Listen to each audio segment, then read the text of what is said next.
Ima legochi itachi na inkete Barthelemy solo duchi na sese chipoto ateneni sara piaso na iricha sewa kulna ngana wa malinjiktu chitoto na atambaga za Suzanne so akuya zai ni inga so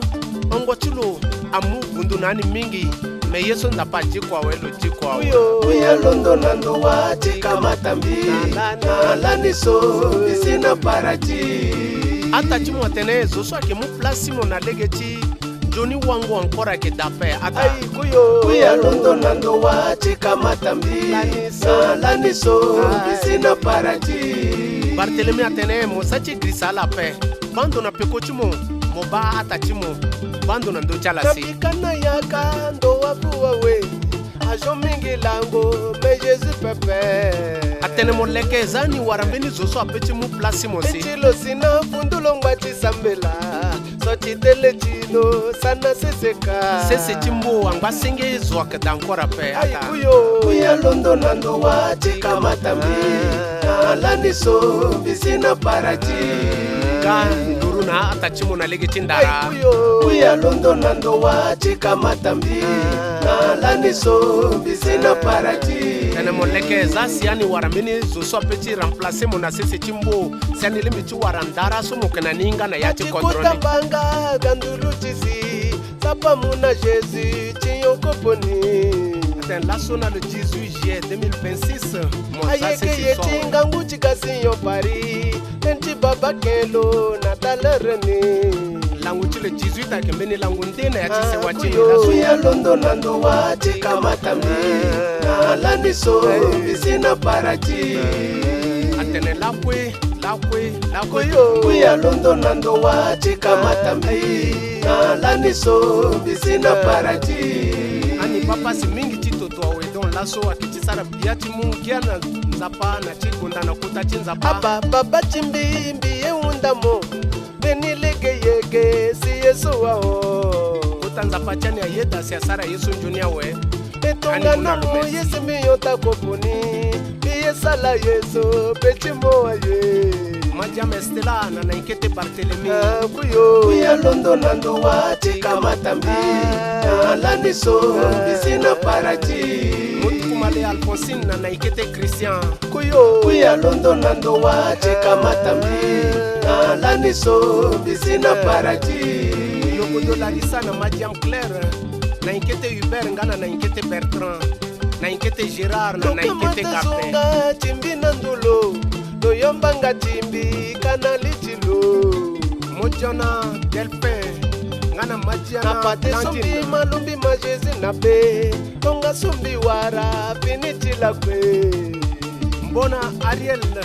ngana mbona uya londo nando wa chika matambi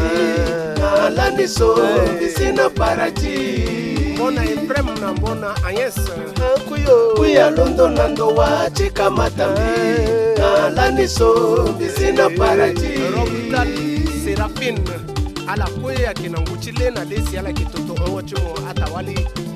tatene sese ne kechi ya pe ikigagene na ndochi sese so sese chipono na bundu tatene sese chipono na bundu kana yayu dochinjo ni kwe ayeke amene ngechimo moja na itwa na inkete sese chipono na bundu kana yayu dochinjo ni kwe ayeke Dorian Suirene na kamra majira ala inga pembela minga kana yayu dochinjo ni kwe ayeke Ngemajita Christine na ngenojita Caroline ala inga pembela minga kana yayu dochinjo ni kwe ayeke ngenojita Nicolas na ngenojita Adrien ngenojita Nestor na ngenojita Ferdinand ala dochinjo ni kwe ayeke nila ata mbagaza azai logwe chituchi na tele chinzapa na yayu ngenojita Grégoire ai dochinjo ni kwe ayeke kao Romnel Bernadette dochinjo ni kwe ayeke kao Sokram Eugénie aita sese chipono na bundu kana yayu dochinjo ni kwe ayeke Titon Maji Gobe na Mbaya Marceline na Mbachito sese chipono na bundu kana yayu dochinjo ni kwe ayeke Mamba ya Suzanne na tokumte Irene. Papa ala inga pe bilambinga o anayayu to chinjo ni kwe ayeke Grimale angwachi mama ala inga pe bilambinga o anayayu to chinjo ni kwe ayeke Mokmale Priska na Nelkum Inesa angwachi tutumo Nanduma koje Raphaël na nanduma koje Sylvestre nga Kasuwa siwa o maldigti angwana mawa atawo Asewa kulna angwachi totomo atawo Mangati so mogwena kotra chinzapa Motene ndochi njoni kwe agekao Nanduma koje Sylvestre Ata wangwachi mwaketa tene Ata jimbiyo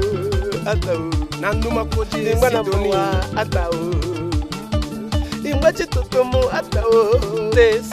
Sese chipono na vundu Kana yayu Chinjo ni kwe ayeke Nanduma koje Marina ngana nanduma koje Sabine Sese chipono na vundu Kana yayu ndo chinjo ni kwe ayeke Gotroge Emile na ala dum Ferdinand ngana papa ala inga pe bilambinga o Kana yayu ndo chinjo ni kwe ayeke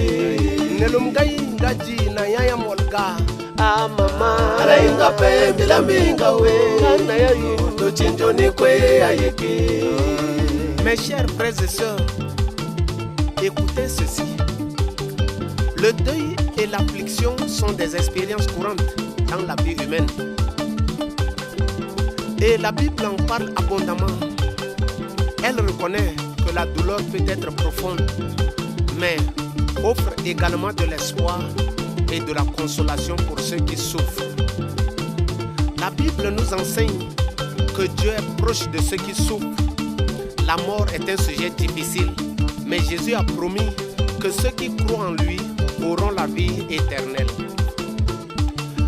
La Bible encourage les croyants à se soutenir les uns les autres dans les moments de deuil. Dans Galates chapitre 6 verset 2, il est écrit « Portez les fardeaux les uns des autres et vous accomplirez ainsi la loi de Christ. » Même lorsque nous sommes affligés, nous pouvons nous réjouir en sachant que notre souffrance a un but et peut produire de la croissance spirituelle. Ça, c'est la parole de Dieu pour consoler la famille de mon frère Naïkete Barthélemy. Sese chipono na vundu Kana yayu chinjo ni kwe ayeke Momaji Marceline nga Angbana mawa Sese chipono na vundu Kana yayu chinjo ni kwe ayeke La sona le 18 juillet 2026 Ata atene Ala inga pe bilambinga o Kana yayu chinjo ni kwe ayeke Ake chitene lo kwelo utere chilo benila Pade kama tere Ala inga pe bilambinga o Kana yayu chinjo ni kwe ayeke Nzapa hakela kwenduru na azo kweso yeti vundu asinala Legi okotonga na so Somme chapitre 34 verset 18 atene Nalani so Jésus akekiri Pade kuya yake ankora pe Ngule yake undi Pasi yake undi Legi okotonga na so bechichi Apocalypse chapitre 21 verset 4 atene na yi Sinandani atene Ngia aikena zuso atoto laso Tenti pade ala ke engia kekereke tongana ala bunga nguna ya Christ Jésus. Matthieu chapitre 5 verset 4. Kana yayu do chinjo ni kwe ayeke nila ata mbagaza azai logwe chituchi na tele chinza pana yayu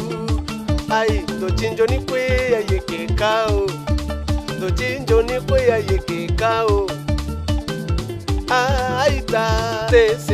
sese chipono na vundu kana yayu do chinjo ni kwe ayeke na yayu do chinjo ni kwa ke tatene tonga na soyi mana ya sese chipono na vundu kana yayu do chinjo ni kwe ayeke zai zana lichiso languchi kiringo chimelengi chizo baba ala inga pe bilaminga o kana yayu do chinjo ni kwe ayeke Mosomo bunga ngu pade mokogo chitu china kochi chinza pato wana so ata ala inga pe bilaminga we kana yayu Dochinjoni kwe ayeke. Notre grand-mère Bagaza, n'oubliez pas que vous avez laissé dans ce monde derrière vous les fils, les filles, les petits-fils et les petites filles. Je sais que c'est la volonté de Dieu, mais quand même, je vais demander la justice de Dieu pour avoir beaucoup d'explications. Merci. Je me demande, est-ce que la mort a été créée rien que pour ma famille? Je sais que la grand-mère est fatiguée et Dieu a eu pitié d'elle, raison pour laquelle il l'avait rappelée. Mais notre passage sur cette terre, ce n'est que simple stage pour la vie dès qu'on finit notre contrat de stage. Dieu nous prendra le billet de retour, raison pour laquelle aujourd'hui ma grand-mère a fait son retour. Madame Tarianou Banadej, grand-mère t'a donné des conseils, elle t'a promis beaucoup de mots. Finalement, Dieu a décidé autrement. Aujourd'hui, elle est auprès de son papa, le Tout-Puissant. Alors, repose-toi en paix, grand-mère Bagaza.